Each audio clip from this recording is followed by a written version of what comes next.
करतो हा मोरा जातीचा फुल आहे आणि हरियाणातून आलेला करणार मित्राने पाठवलेला आहे आपल्याला नैसर्गिक रत्नागिरी लागायला गरजेच्या गोष्टी आपण परदेशात परराज्यात खरेदी करतो की आसपास आपला जिल्हा किंवा दोन ठिकाणी पद्धतीनं होण्यासाठी नैसर्गिक रत्नागिरी फुल आहे आणि माझं गाव आहे तालुका जिल्हा सातारा आणि काय बोलायचं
हीट वाढते त्याच्यामुळं आणि हीट वाढली म्हणजे कमी वेळात अन्न सुटतो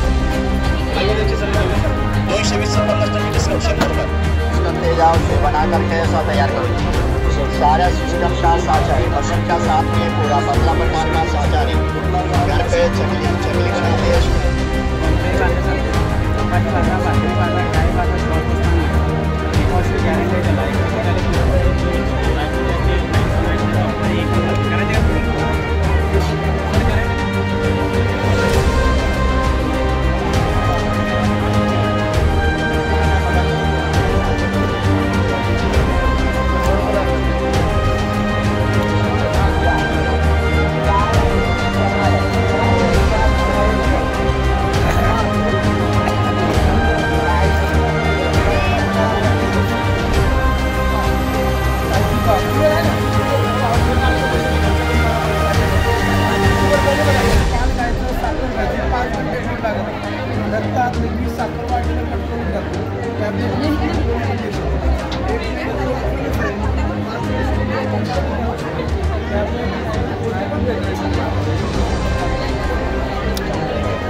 आपल्याला घेतलं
माझे नाव आणखी त्र्यंबक वराटे, राहणार मलवडी, तालुका मान, जिल्हा सातारा.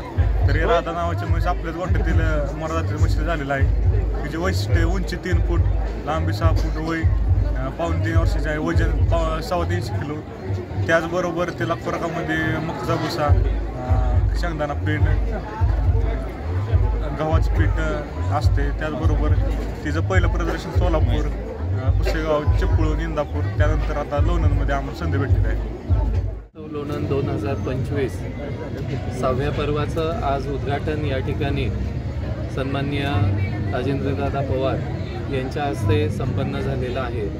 आणि आज आपण पाहू शकता की या कृषी महोत्सवच्या निमित्तानं प्रचंड शेतकरी, त्याचबरोबर महिला आणि इतर सर्व वर्गाचा प्रतिसाद या ठिकाणी आपल्याला पाहताना दिसतोय. आजच्या या कार्यक्रमामध्ये विशेष करून 2 शरद कृषीरत्न आणि शरद कृषी उद्योजक हे पुरस्कार देण्यात आले. शरद कृषीरत्न पुरस्कार हे प्रीमियम चिक फीड यांचे श्री सतीश कोंडे साहेबांनी या ठिकाणी देण्यात आला. त्याचबरोबर शरद कृषी उद्योजक पुरस्कार हे KB एक्सपोर्टचे सचिन यादव साहेबांना या ठिकाणी सन्मानित करण्यात आलेला आहे. हे पुरस्कार देण्यामागं आम्ही आयोजकांचा हाच हेतू आहे की जे कृषी संबंधित जे व्यवसाय आहेत, उद्योग आहेत, हे शेतकऱ्यांच्यापर्यंत पोचावेत आणि या कृषी क्षेत्रामध्ये जे वेगळे कामगिरी केली जाते त्याला कुठेतरी सन्मानित होणं, व्यासपीठ मिळणं हे आवश्यक आहे. आज शेतीला दुग्ध व्यवसाय अडचणीत असताना निश्चितपणे पोल्ट्रीचा हा जर का व्यवसाय शेतकऱ्यांनी घेतला तर नक्कीच तो फायद्याचा ठरू शकतो. त्याचबरोबर KB एक्सपोर्टच्या माध्यमातून या भागामध्ये जे वेगवेगळ्या आपले 3-4 तालुके आहेत, तर यातील शेतीमालाला एक्सपोर्ट करण्याचं काम आणि एक शाश्वत दर शेतकऱ्यांना KB एक्सपोर्टच्या माध्यमातून मिळतोय. तर भेंडी असेल किंवा बेबीकॉर्न असेल याचं निर्यात ही युरोपमध्ये त्यांच्या माध्यमातून करून एक व्यवसाय उभा केला गेलेला आहे. अशा या 2 उद्योगांना आणि कृषी क्षेत्रामध्ये काम करणाऱ्यांना या ठिकाणी सन्मानित केलेलं आहे. आणि तर या ठिकाणी चिखलीचे कोंडेसाहेब उपस्थित आहेत. सैन्याच्या वातावरणामध्ये आज त्याचं उद्घाटन झालेलं आहे आणि पुढील 2-3 दिवसामध्ये वेगवेगळे कार्यक्रमही होणार आहेत. उद्या महिलांच्यासाठी होम मिनिस्टर आहे, परवा युवकांच्यासाठी यूथ फेस्टिवल सन्माननीय रोहितदादा पवार आणि सन्माननीय रवींद्र दंगेकर साहेब यांच्या उपस्थितीत होणार आहे. त्याचबरोबर समारोपमध्ये या पंचक्रोशीतील विद्यार्थ्यांचा सांस्कृतिक कार्यक्रम होणार आहे. तरी देखील या कृषी महोत्सवच्या निमित्तानं या ठिकाणी विविध स्टॉल्स इथे आहेत. शासनाच्या विविध योजनांचे स्टॉल आहेत, तंत्रज्ञानाचे स्टॉल आहेत. KVKच्या स्टॉलमध्ये ही कृत्रिम बुद्धिमत्ता जी आज आपण ऊस शेती असेल इतरमध्ये वापर केला जातोय ही आपल्याला पाहायला मिळेल. तर अशा पद्धतीत ही अवजारांची आणि वेगवेगळे स्टॉल्स इथं आहेत. त्याचबरोबर या कृषी महोत्सवमध्ये काही खास आकर्षणही आहेत, त्यालाही आपण सर्वांनी भेट द्यावी असं आवाहन या ठिकाणी मी सगळ्यांना आणि या पंचक्रोशीतील शेतकऱ्यांना आपल्या माध्यमातून करू इच्छितो.